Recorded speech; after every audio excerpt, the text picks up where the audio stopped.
네, 안녕하십니까. 오늘은 34번째 시간으로 동학 사상에 대한 얘기를 나눠보도록 하겠습니다. 동학은 19세기 봉건사의 해체기, 한국의 근대 개화기에서 외세의 침입이 있고 국내 정치의 혼란과 사회 불안, 기성종교의 무력 무능 등으로 시리에 빠진 민중들에게 희망의 빛으로 다가온 곳이라 할 수 있겠습니다. 동학의 창시자는 경주 출신으로 전통적인 유교 가문에서 태어난 최재우로서 그의 원래 이름은 복술재선이었지만 재우, 그러니까 구제할 제자에다가 어리석을 우자로 보면 되겠죠. 재우는 어리석은 중생을 구제한다는 뜻으로 자신이 직접 지은 이름이라고 합니다. 그는 서당에서 한학을 공부했으며 11세 때에는 조선 후기의 어려움을 한탄할 정도로 총명하였다고 합니다. 17세쯤에 부친의 사망으로 부모님 모두를 여의고 조선 각지를 유람하기 시작했으며 이때 유교, 불교, 도교 그리고 당시에 서학이라 했던 천주교, 무속, 정감록 등 민족 고유 신앙과 비도참 사상 등 다양한 그런 공부를 접하였다고 합니다. 동학은 신흥종교로서 서학에 대항할 만한 동또 한국의 종교라는 의미로 시작하였지만은 동시에 사상으로서 개인의 사리가 아니라 공동의 공익을 중시했던 것입니다. 중대한 대목이죠.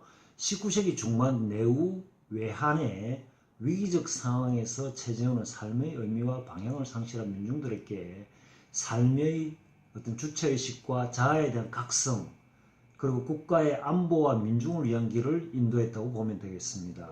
특히 시대적으로 민중들이 어떤 역사와 나라의 주체임을 자각하지 못했던 것을 역사의 주역으로 이끌어냄으로써 근대적 민족운동의 밑거름이 되었다고 볼 수 있겠습니다. 제세구민이라는 말이 있는데요. 세상을 구제하고 어려움에 처해져 있는 백성들을 구제한다는 뜻인데 제세구민의 어떤 지론으로 민족 고유의 신앙을 재창하고 종래 풍수사상과 유불선의 교리를 바탕으로 삼았다고 보면 되겠습니다. 동학은 조선의 지배 논리인 신분 적서제도, 적자와 서자죠 등을 부정하는 어떤 현실적 민중적인 교리로 민중들의 지지를 받았으며 사회적 불안과 질병이 심했던 삼남지방을 중심으로 급속히 퍼져나가기 시작했습니다. 최재우가 말하는 시천주, 즉 모실시자죠. 하늘천자, 주인주자입니다. 신주사상은 이중적인 의미로 해석할 수 있겠는데요. 첫 번째는 초월적 인격적인 상제로서의 천주를 모신다는 의미, 즉 부모님처럼 하나님을 정성껏 어떤 받든다라는 의미와 두 번째 인간에 내재하는 신으로 여겨지기도 한다는 의미, 즉 사람은 누구나 이미 하나님을 모시고 있다는 뜻이죠. 최재훈은 포교를 시작한 지 3년 만인 1864년 혹세의 무민, 세상을 어지럽히고 백성을 미혹하게 하여 속인 죄로 처형을 당하고 동학의 교회 조직인 최시영이 2대 교주가 되면서 확립되었습니다. 최시영을 통해 사람 섬기기를 하늘과 같이 한다. 사인여천은 이란 그런 가르침으로 발전하게 되었습니다. 이후에 최시영도 처형을 당하고 동학은 천도교와 시천교로 분열되었으며 3대 교주로 손병희가 되어 교리 정비와 교세 확장에 노력하였다고 합니다.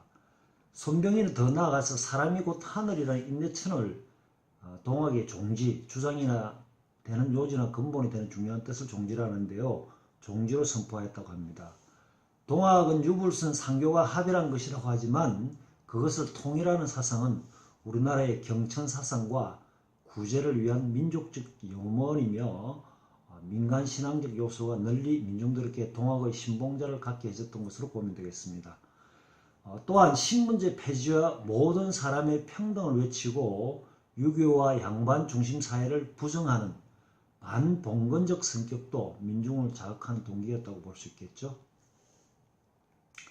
서학에 대한 비판과 함께 서양의 세력이 우리나라를 침략하는 위험한 존재로 이해하고 있다는 척사가 있었으며 따라서 동학은 우리나라를 대상으로 보국의 종교이며 안으로 안민의 사상으로 민족주의적 성격을 가지고 있다고 보면 되겠습니다.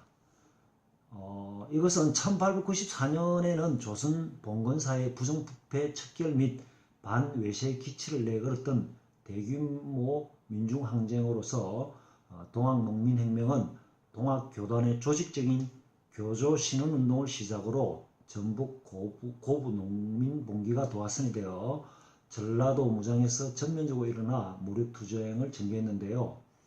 이러한 혁명의 씨앗은 이후에 1919년 3.1 독립운동과 1960년 4.19 민주항쟁으로 이어지다고 보면 되겠습니다.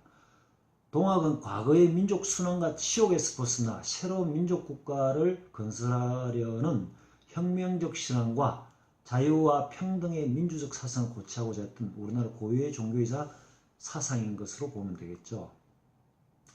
동학에서 인내천 사상은 인간의 주체성을 강조하는 지상천국의 이념과 만민평등의 이상을 나타내는 것으로 종래의 어떤 유교적 윤리와 부패한 양반사회의 질서를 부정하는 반봉건적이며 혁명적인 성격을 내포하고 있다는 것입니다.